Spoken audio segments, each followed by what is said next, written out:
your people. Remember your children. Remember your promise, oh God. And God, I'm singing your grace is enough. Your grace is enough. Your grace is enough for me. And God, I'm singing your grace is enough. Heaven reaches out.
Hey, whenever something big happens in our staff, we need to let you know.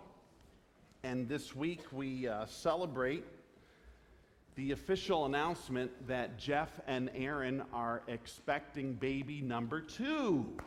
So congratulations. I tell you, that Judah is crazy cute. So we're excited to see what God brings. And then another thing, today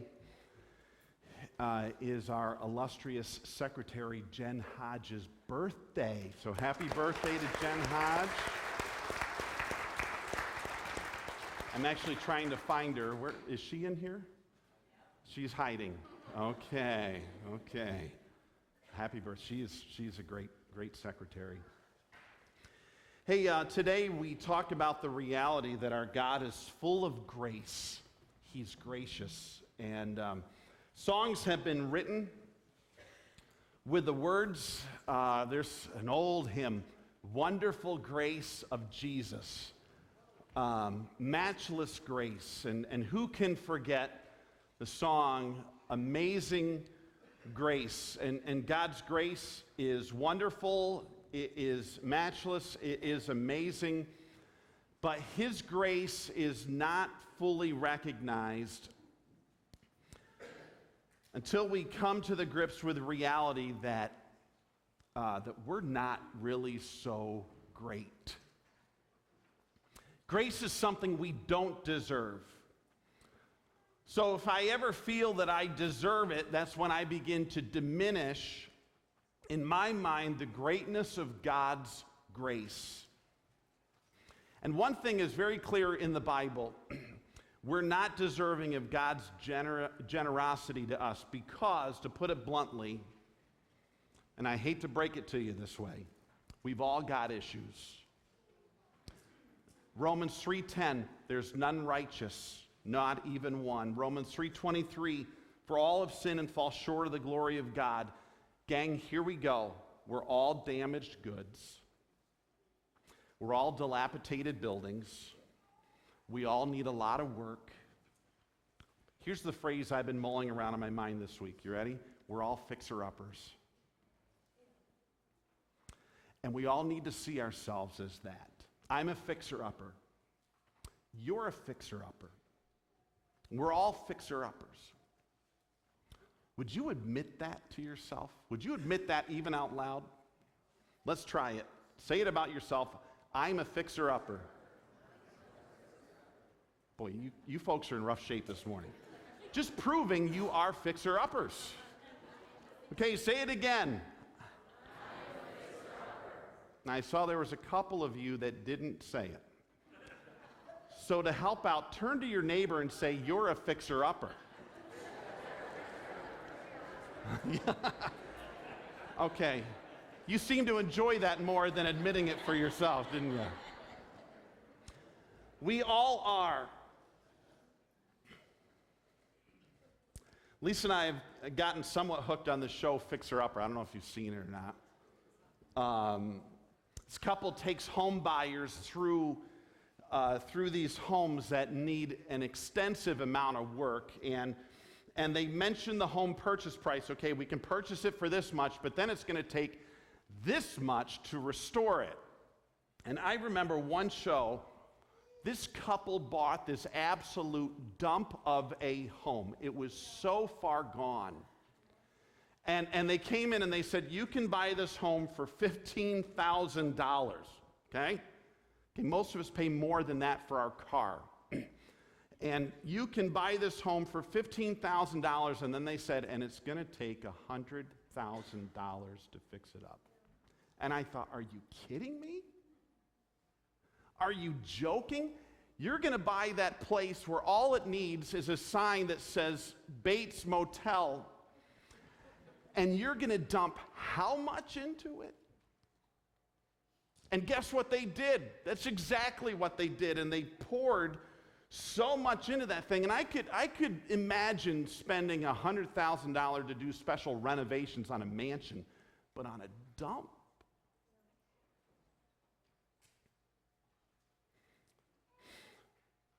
And that's when we see how great grace is. How far have we gone? How dilapidated was our building? What condition was our life in?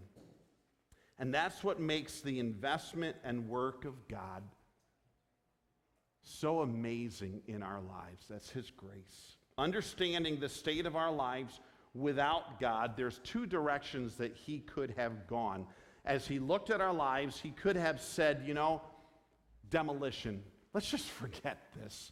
Why do I want to pour so much into this?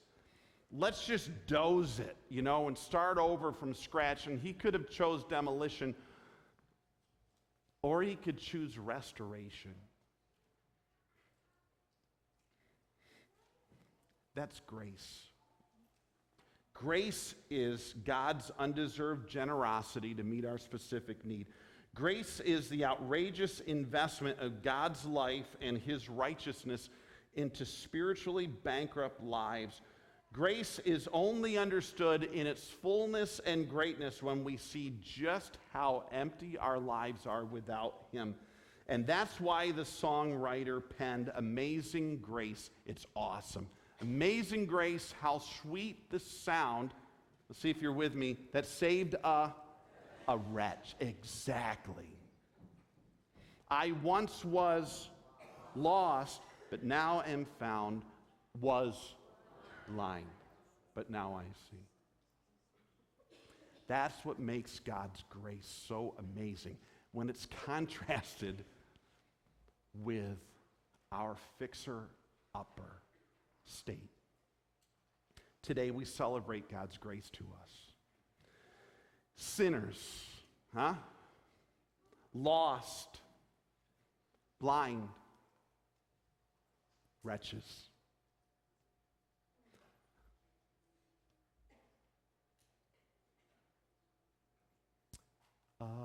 Amazing grace, how sweet the sound that saved a wretch like me. I once was lost, but now am found. But now and Father, we celebrate how awesome your grace is. Because we see that we're undeserving, that we're fallen, we're sinners. Our spiritual building is dilapidated. You've even said in your word that the reality is we are condemned. We are. And yet in your grace, God, you have come alongside of us. You've invested your life, literally, and your righteousness in us to restore us, to make us a thing of beauty. And we celebrate it. We just love it. You've saved us and rescued us. And God, we pray that our time together is only praise to you, the deserving one, in this whole process. May we thank you from the bottom of our hearts. And all of Calvary said. We're going to take the time to give of our gifts to the Lord right now and celebrate His goodness for us. After this, we're going to spend a little more time in worship. I've got one other thought on grace I want to give to you in our time of celebration this morning.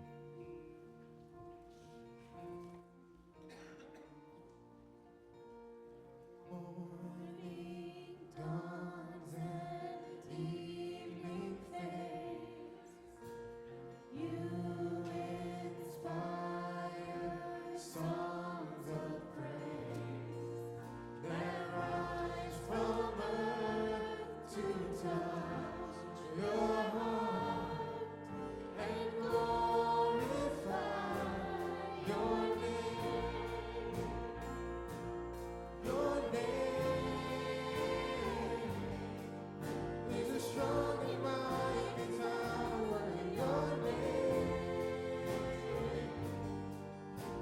shelter like no other. Your name. Let the nations sing louder. 'Cause nothing has the power to save but your name.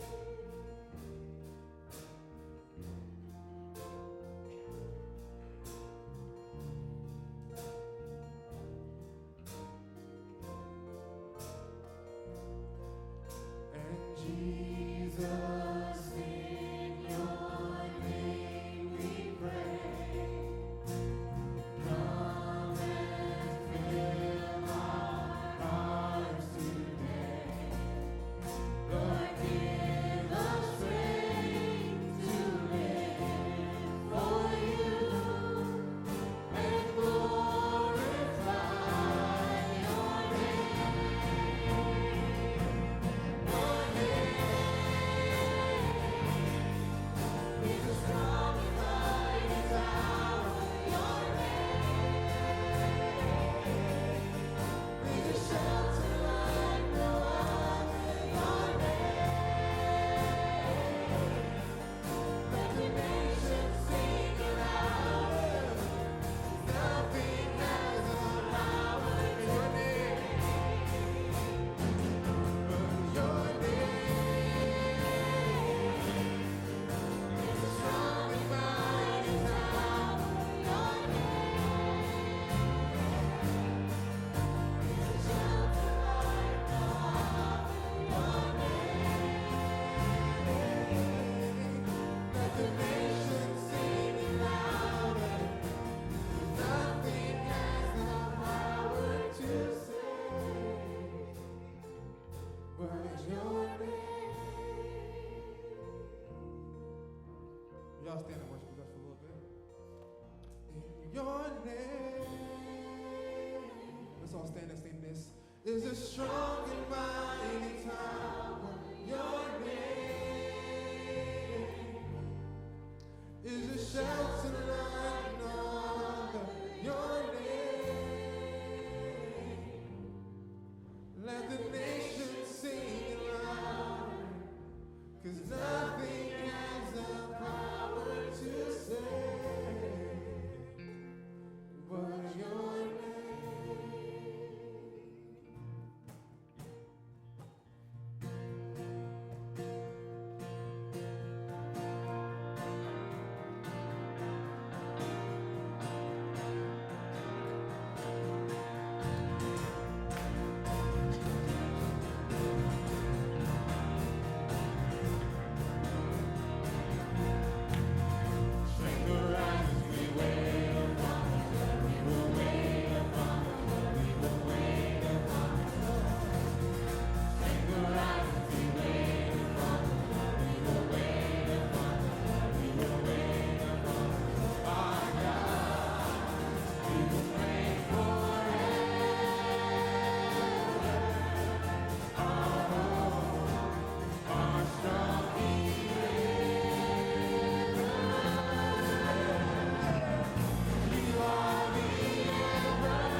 Blessed assurance,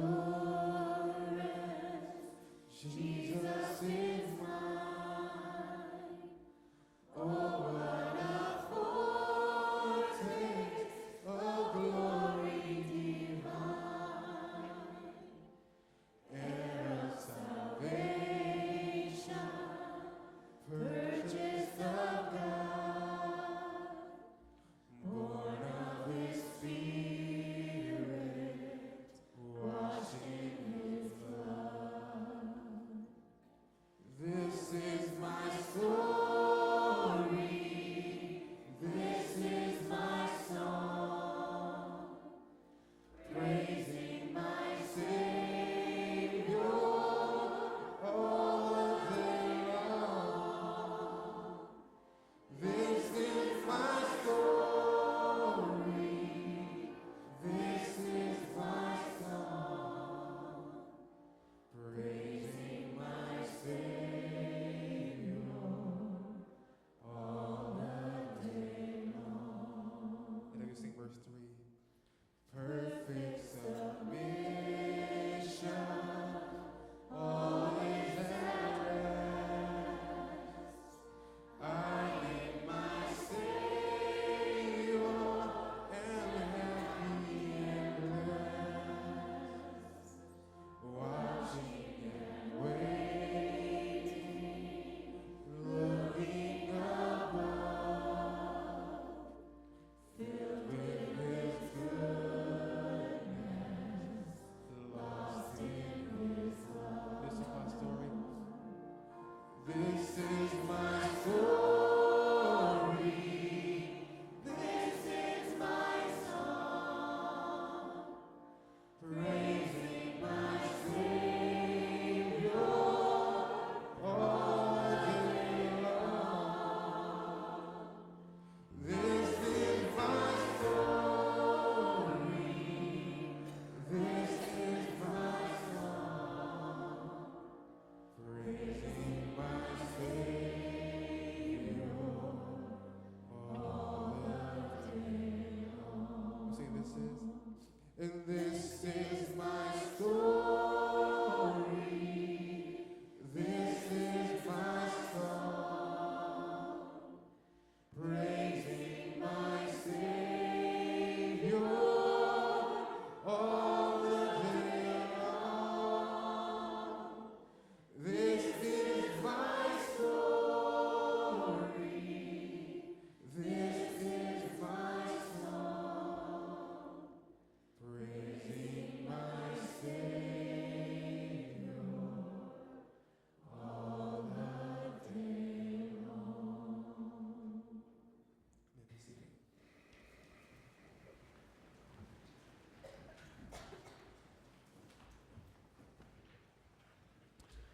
So I'm a fixer-upper. Okay, yeah. Keep working on it, gang.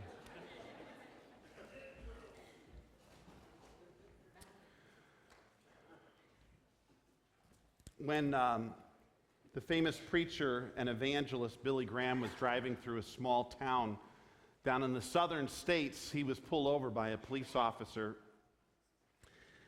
And he was charged with speeding, and so Billy Graham, he admitted his guilt. He said, okay, I was speeding, and the officer gave him a ticket and said, you need to appear before the judge. And so he did. He took his ticket and he appeared before the judge.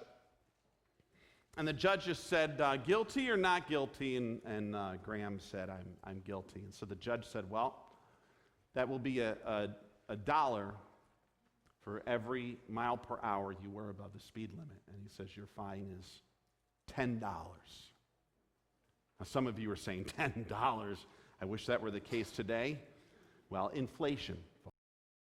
So, $10. And the judge sentenced Graham, saying, you need to pay a $10 fine. As Graham began to reach for his wallet, the judge instantly recognized who it was. He said, hold on, I know you. He said, you're Billy Graham. And the evangelist said, yes. And he's reaching for his wallet. He said, oh, no. He goes, well, I've already sentenced what your penalty is. He said, Don't do anything. And the judge reached and pulled out his own wallet, pulled out a $10 bill, and he affixed it to the ticket, and he handed it in. And then the judge said, "Can I take you out for dinner?" And Billy Graham said, "Sure." They went out for steak dinner. And as Billy would tell this story, he said, "Now, folks, that's a good picture of God's grace to us. Guilty, he not only paid our fine, he went over and beyond and gave us lavishly on the other side." That is God's grace. And I want to walk you through a passage of Scripture this morning and give you a few indicators of God's grace to us, what it is like. So if you have your copy of the Scriptures, turn to 1 Peter in chapter 1. If you're going to use a pew Bible, it's page 1075. 1075 in the pew Bible. Or 1 Peter in chapter 1. And Peter mentions to us, he says, "Grace and peace to you." And then he says, "In abundance." I just want this thing to burst. God's grace, I want it to shower on you. I want you to be filled with his grace. I want it to do something dynamic in your life. And as Peter expresses this to these folks, he gives us ways we see God's grace. And it's in the very beginning of the writing, the first couple verses, that Peter mentions how God's grace is showered on us, how we do see it evidenced in our lives. And here they are, the first two verses. I'm just going to read them for you quickly. Notice he begins with this greeting. He says, "Peter, an apostle of Jesus Christ, to God's elect, strangers in the world, scattered throughout Pontus, Galatia, Cappadocia, Asia, and Bithynia, who have been chosen according to the foreknowledge of God the Father through the sanctifying work of the Spirit for obedience to Jesus Christ and sprinkling by his blood. Grace and peace be yours in abundance." I want you to see, as we work through these two verses, three specific ways that God's grace is shown and revealed to us. Three specific ways God's grace is shown or revealed to us. And the very first one, and these are also on your study guide on the back of your worship folder. If you have that, you'll see these three on there. God's grace is seen in, number one, the process for our restoration. We're fixer-uppers. And there was a process that happened for our restoration to take place. And we see it evidenced in the very beginning of these verses, and it's mentioned there on your study guide. It says, "To God's elect, who have been chosen according to the foreknowledge of God the Father." And when you piece these things, to God's elect, it mentions strangers in the world, it mentions where they were from, and he mentions verse 2, "who have been chosen according to the foreknowledge of God the Father." There is a process for our restoration. And here's what it comes down to. The process for our restoration, when God looked at our fixer-upper stage, the process for our restoration is simply this: he chose us. Now here's the big question: why? Well, we can rule out one thing. He didn't choose us because we were a phenomenal, gorgeous structure that he just wanted to do a little trim work on to make it look pretty.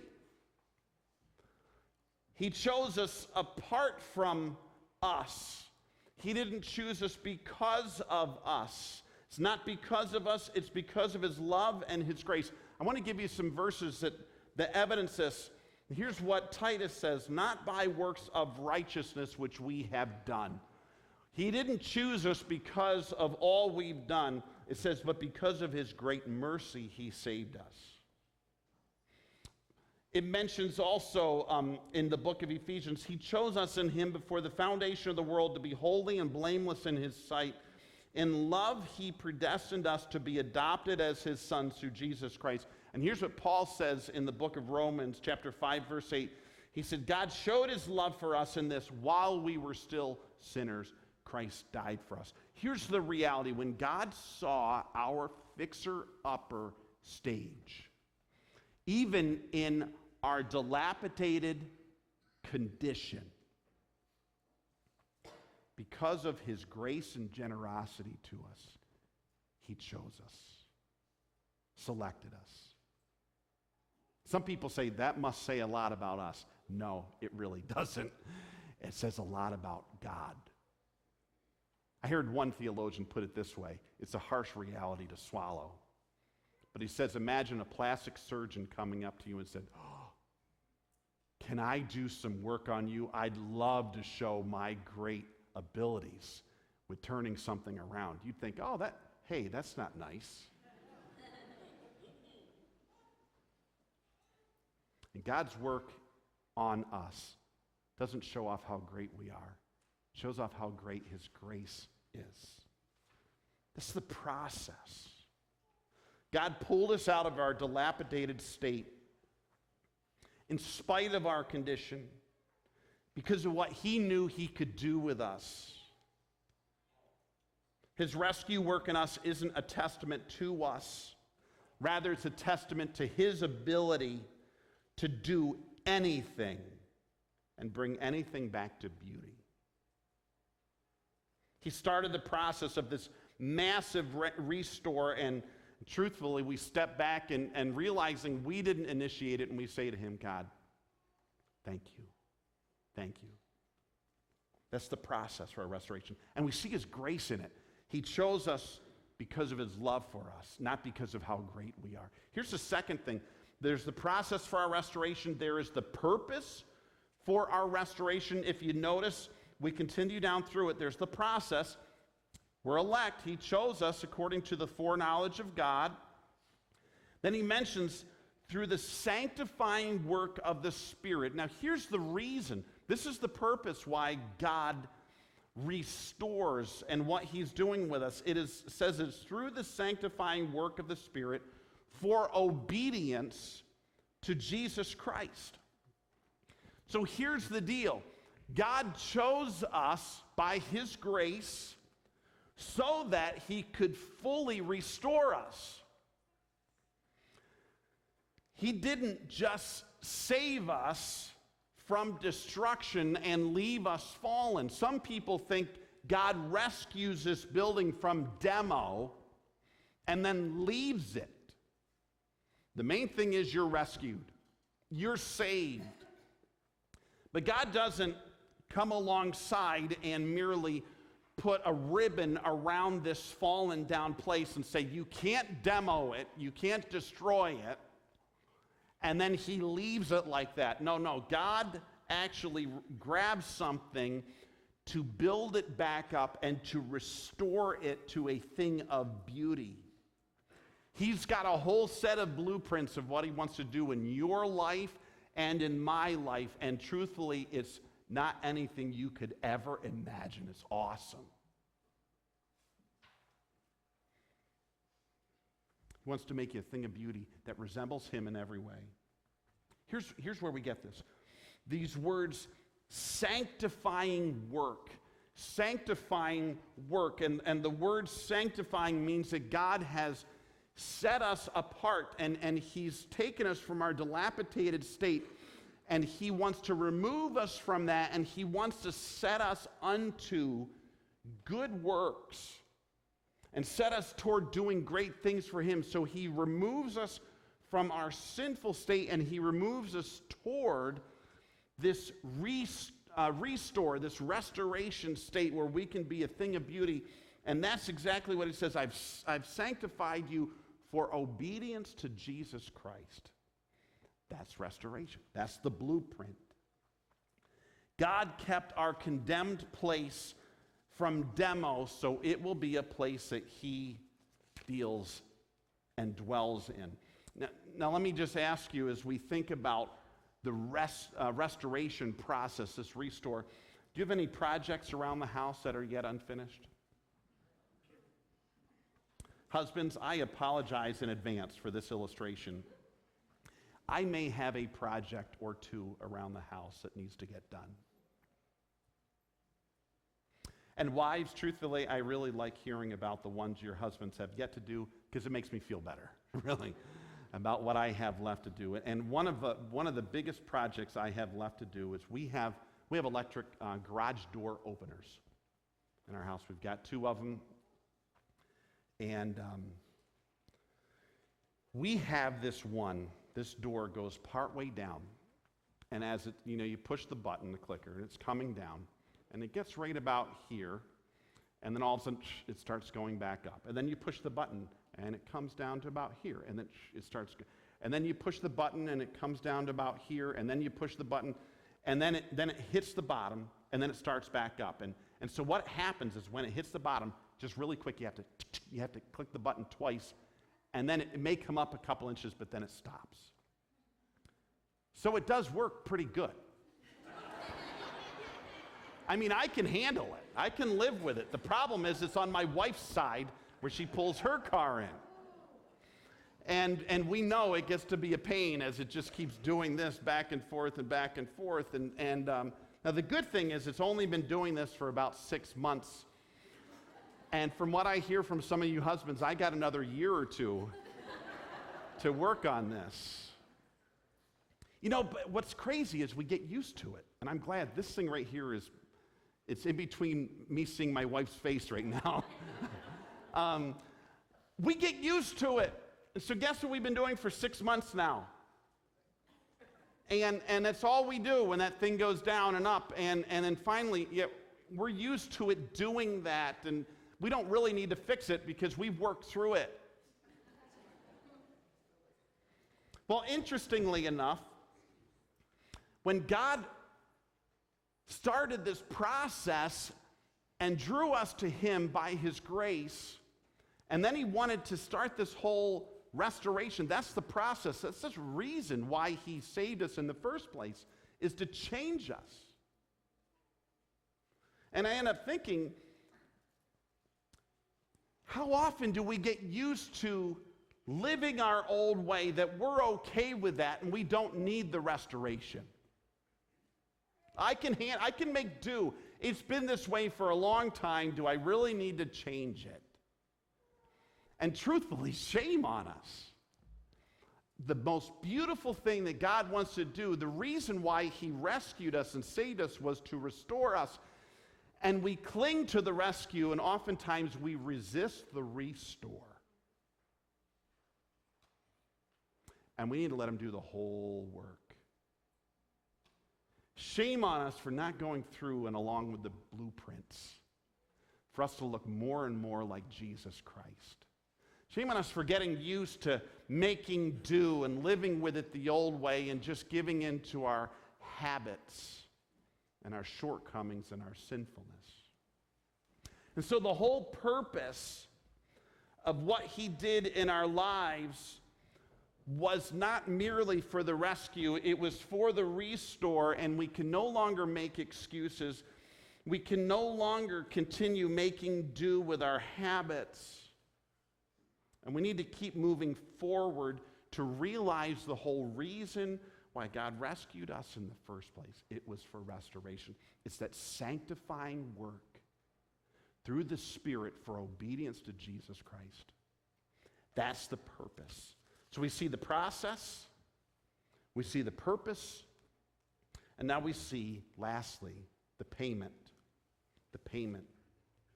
If you continue down, he mentions in verse 2, through the sanctifying work of the Spirit for obedience to Jesus Christ. And notice this last part mentions the payment demonstrates God's grace. The sprinkling by His blood. The sprinkling by His blood. If you're there in 1 Peter 1, why don't you just look down at verse 18. This embellishes this whole payment and what's involved with it. Verse 18, it says, "For you know It was not with perishable things, such as silver or gold, that you were redeemed from the empty way of life handed down to you from your forefathers. Catch this, verse 19. But you were purchased with the precious blood of Christ, a lamb without blemish or defect. What a beautiful thing. Now, you know, folks, all renovations cost.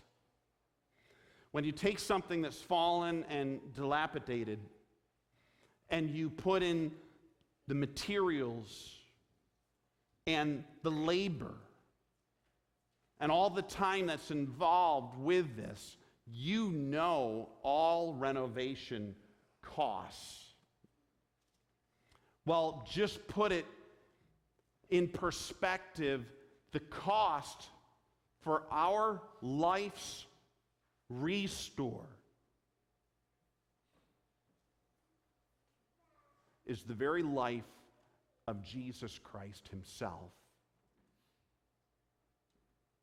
The cost was the life of Jesus when he died to bear the punishment for our sin on the cross of Calvary. And it's inferred in verse 2 when it says the sprinkling by his blood.